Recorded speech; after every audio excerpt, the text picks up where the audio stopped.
Ang ating pamilya ay napanatili sa mga siglo pati ang mundo.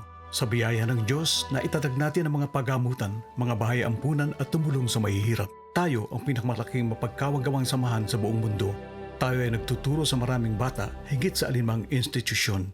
Ating pinaunlad ang pamamaraang pang-agham at nagtagtag ng sistemang kolehiyo.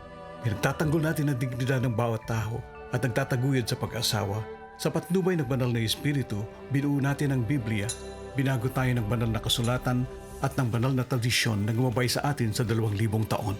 Tayo, ang Simbahang Katoliko, higit na 1 bilyon sa ating pamilya, nagbabahaginan sa mga sakramento at sa pananampalatayang Kristiyano. Si Jesus ang nagtatag ng ating simbahan.